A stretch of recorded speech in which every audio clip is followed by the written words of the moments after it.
Hi there, here's mental coach Shuttle from Intense Academy Poland in Magdeburg, Germany. Welcome to another edition of my mental training online program. Today we are closing the discussion of chapter 7 about happiness. And today again we're talking a little bit more about happiness than in last time. Pleasant thought that Dr. Mautz advises us to have is that we are needed and we make somebody happy. So if we entertain the thought that there is somebody in this world that we are making happy, that we are giving something, that there is somebody who needs us, that we are good to somebody, this is a pleasant thought that also makes us happy and helps us vibrate with positivity. This is why generosity, which I talked about in my very first sessions, is so important. Again, because it gives you this feeling of doing something for other people and makes you feel good about yourself too. Dr. Maus again advises us that happiness does not exist in the future, but in the present. You cannot be happy 2 years from now. You can only be happy now. I mean, after 2 years you can be happy, but in 2 years it will be the present again. You can only be happy in the present. Only right now you're feeling something. So don't wait for the future. And happiness, Dr. Maut says, and we should make this differentiation, is that happiness is a mental attitude. It's not an outside event. It's not the result of solving something. So it's not I have 100,000 euros on my bank account, then I'll be happy. That's not the way it should work.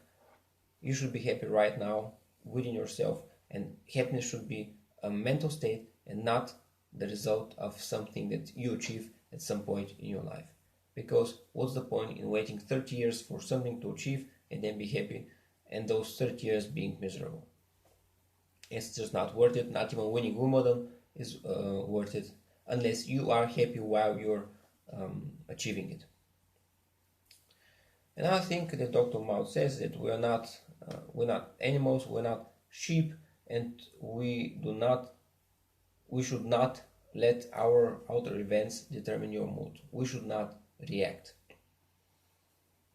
Meaning that we get fired. Again, it's an extreme example. It's a very hard thing that can happen to anyone, but again, it's an outside event, and me being miserable is an inside event. It's the reaction to this outside event that makes me miserable, but the event in itself cannot make me miserable. It is my reaction to it that makes me miserable and happy. I get a promotion. Again, it's not that they gave me happiness. It's my reaction to this event that gives me happiness. And Dr. Maut said that we should not react to outer events. We should react if we want to, but we should be able to refrain from reaction. And thus we make ourselves immune to negative things, because often negative things can happen. We can get fired, but this doesn't mean automatically that we have to be miserable then. It will only become miserable if we allow ourselves to react to this negative circumstance. And we have the power not to react if we develop it.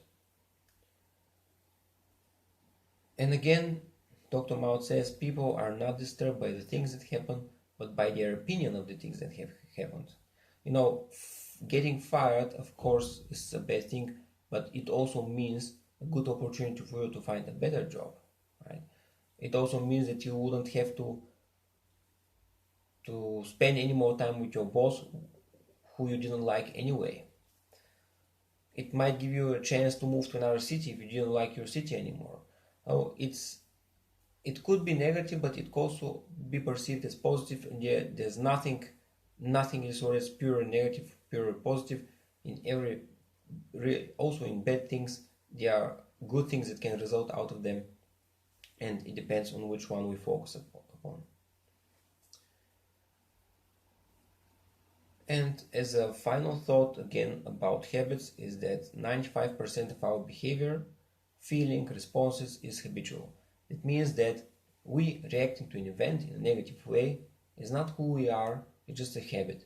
Because in the past we've reacted in this way, and we just learned and did it many times and it became a habit.